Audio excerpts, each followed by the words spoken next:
வணக்கம். என் பெயர் மல்லிகா. காமராஜர் கல்லூரி தமிழ்நாட்டின் தாயகமே. ஏழைகளின் சொன்ன பல பள்ளிகளை திறந்து படிக்க வைத்த தெய்வமே.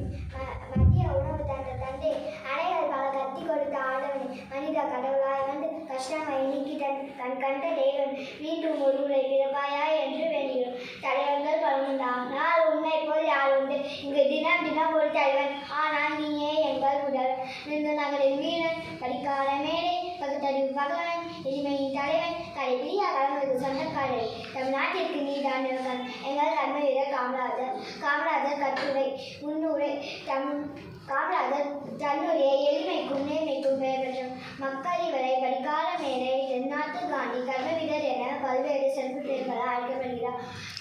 இளமை காலம். பெருந்தலைவர் காமராஜர் 1903 ஜூலை மாதம் 15ஆம் தேதி விருது நகரில் பிறந்தார். இவர் தந்தையார் குமாரசாமி, தாயார் சிவகாமி அம்மாள் ஆவார். தந்தை என்றால் பள்ளி படிப்பை ஆரம்ப போல் நிறுத்திக் கொண்டு பல தேச தலைவரின் பேச்சுக்களை கேட்டு சுதந்திர போராட்டத்தில் ஆர்வம் கொண்டார். 1954 தமிழ்நாட்டிற்கு முதலமைச்சராக பதவியேற்றார். பள்ளி மாணவர்களுக்கு மதிய உணவு வழங்கும் திட்டத்தை அறிமுகப்படுத்தினார். இலவசமாய் தரக கல்வி கற்கும் சட்டத்தை கொண்டு வந்தார்.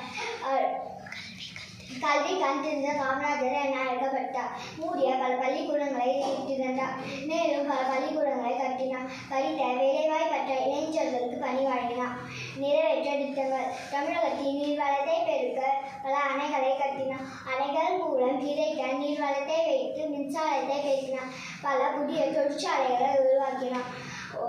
அரசு ஊழியர்களுக்கு ஓய்வூதியம், வைப்பு நிதி, காப்பீடு ஆகிய முப்பெரும் திட்டங்களை கொண்டு வந்தார்.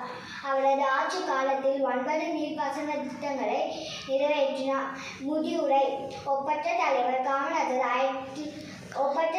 காமராஜர் காந்தி ஜெயந்தி அன்று 1975 ஜூலை 1975 ஆகஸ்ட் 2ஆம் தேதி இதை எழுதினார். 1976 காமராஜருக்கு மத்திய அரசு பாரத ரத்னா விருது வழங்கி சிறப்பித்தது.